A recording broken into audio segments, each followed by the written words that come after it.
Hello and welcome to the Grey Cat. The advent of AI has turned the way we work upside down.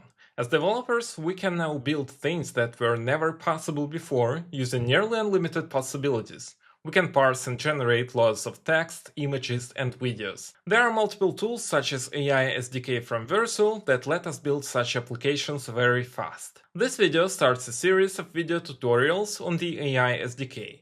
We will start with some basics, and in the upcoming tutorials we will dive deeper into more advanced stuff. Let's get started. Alright, so let's get into the code without further ado. I have a small TypeScript Node.js project here. I have installed the required dependencies already. The core SDK dependency is called AI. They were lucky to get this name. It has some core stuff, and for this demo we are going to use three different providers for AI services. First it's Google Gemini, and next of course we have OpenAI, and third we have Perplexity, which is more like a search engine, but it's still available via APIs, so it's nice to try it. And for the very first demo I have this very simple text generation thing. So at the very first of this index.ts file, we import the generateText from AI. It's the utility, you guessed it, to generate text, and it works like synchronously. What I mean, you have to wait for the text to show up, but when it's available, it's immediately available from the very beginning to the very end. You don't have to wait for the stream to finish. Then we import the create OpenAI utility from the provider package, in this case OpenAI, and we also use .env to read the configuration from the file system, in this case the OpenAI API key. And finally we are calling this main function. The main function is the call of the generateText thing that is coming from the core AI package, and to this generateText thing we have to pass the model, the provider instance, and we have to specify the model name.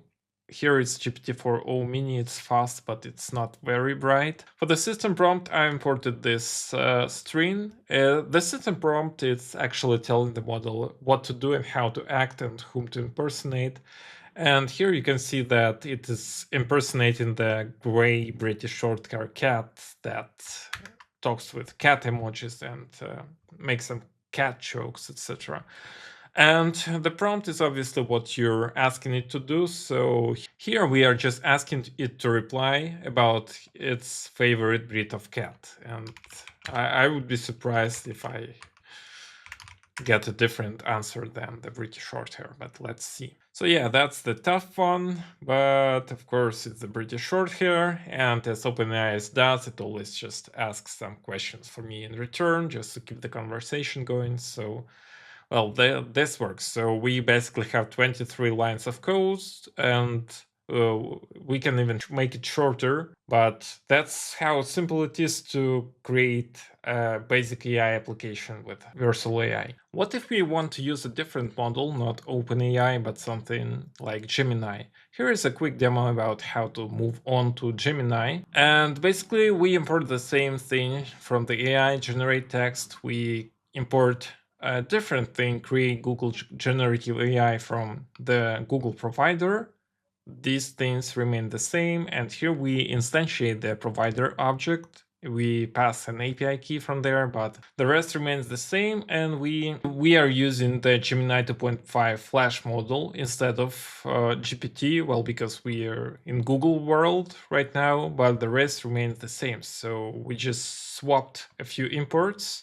And now let's see if we get some success with Gemini. In my opinion, it's the best model to impersonate cats. Let's see what it shows up. What shows up. So yeah, the style is different. It has more cat puns and stuff like that. So that's how easy it is to swap models. And I'd say it's quite the same for Perplexity. You just import stuff from Perplexity, you create Perplexity instance, you select a different model name, but the rest is just the same. It's the only difference is that the Perplexity also returns result sources, which is kind of The sources it used to generate the answer because they position themselves as the search engine and they provide sources for the websites they used. And the next week demo is going to be about the automatic completion suggestions. Imagine you have an input on your website where you type something and you'd like to show smart completions.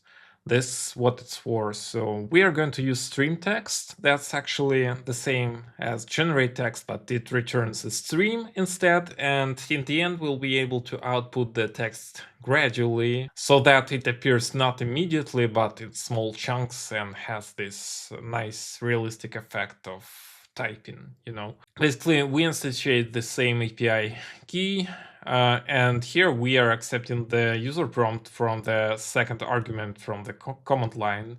And as the autocompletion, we just enhance our gradient prompt to let it know that it's also the autocomplete helper. And here we are basically the same with some small adjustments. We use maximum tokens for 30 so that it doesn't generate like long sentences to complete. And the temperature, that's kind of the randomizer settings. Like the higher the temperature is, the more unpredictable output is. So we are keeping it low.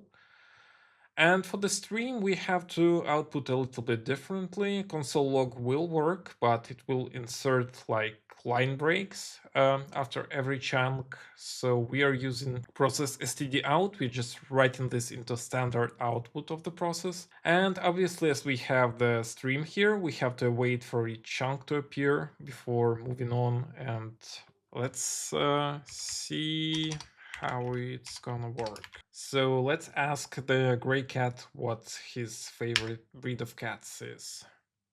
Nice. So it just follows my favorite breed of cat is, and that's the completion. Like the British short hair, of course. They are just perfectly great. And if we type something smaller, like the good, of course. Nice. So that's basically how you can do auto completions. And in the future videos, when we come to building the front end, we'll definitely use this for generating auto suggestions in the user interface and make it work. There is one powerful thing I'd like to demo today as well. It's the generation of the structured objects. It's always been a problem for me to get some structured output from an LLM, and luckily we finally have some tools that allow you to generate the structured objects, and it's not that magical as they demonstrate. You have to provide some context for it, but eventually if you do everything right, it's going to be more or less stable output. So this is the basic demo. It is using the OpenAI models here. In my experience, the OpenAI models are the best to generate JSON objects. I didn't try many, but this one was pretty good. And next we need to define an object schema for the object we'd like to get in return. So here I have the cat schema, and we are using Zod to define the object structure. So we've got a breed, we got a color, like these colors are only allowed, and we've got some other properties like age, weight, personality, etc., etc. And here in the result, we are going to use the stream object function. There is actually the generate object too, so you can use those two interchangeably, and you have to keep in mind that generate object returns the entire JSON at once, while stream object, well, it's tricky there. So we have the same system prompt. We have an additional prompt about please provide the characteristic of a cat in the JSON format. We have to specify this to be less error prone, to give the model as much information as we can so that it clearly understands what's needed. Now we provide the cat schema, we provide additional context for the schema name and schema description. And here we start streaming the object by chunks, and eventually we output the entire object at once. So let's run this one and see how it goes. So surprisingly, we've got an error here. That happens with AIs. I think that might be because we are using a pretty dumb model here, so maybe just 4.0 will work. Yeah, that happens when you use dumb models. Generating JSON is a very intelligent task, so don't trust the media model. It's not reliable. So next, what I wanted to demo, well, I actually demoed an error already, but the thing is that when you specify a schema without proper context, without proper descriptions and stuff like that, it's likely that it's going to fail to generate a proper object as well. So here in this simple OpenAI demo, I have the schema, which, well, it's doesn't say anything. Well, you can guess what's required on the property by the property names, but other than that, there's nothing. Let's try this one. And yeah, the problem with it is actually trying to guess what's required here, but obviously this number requirement, it's not passed to the model, so they just generate text values and they don't pass the validation. To get the accurate results, you need to actually describe what's required. And you have to specify that as a number so that it knows that the number is needed. I tried to generate structured objects with Gemini in the same way, but it just didn't work. I don't know why. So let's try to see if it fails this time. So yeah, that's the typical behavior. It tries to produce something like JSON, but then it fails eventually. I don't know, maybe because it adds some synthesization or whatever, but it doesn't work at all, and it doesn't really matter. It's Flash model or Pro model. Let's try with the Pro model real quick. So yeah, quite the same result. I was trying to circumvent this, and I created this another demo module which doesn't use Vercel AI SDK, but it uses the Google's packages instead.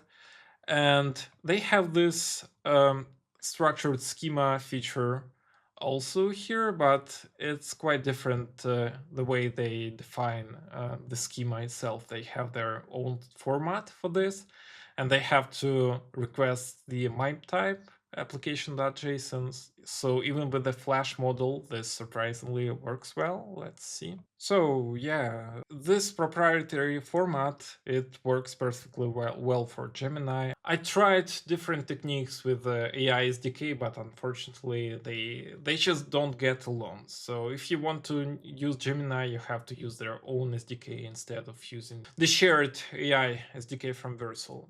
It's not that magical, but you can get where you want with enough effort. So I hope now you have a slight idea what the AI SDK from Vercel is and how to start using it. It's not that magical, it has some errors, but it's a simple and easy way to get started. And its main benefits show up when you start using it on the front end in combination, and we will cover those use cases in the future. Don't forget to like the video, subscribe, and leave a comment. It will motivate me to create more videos like this. Thank you.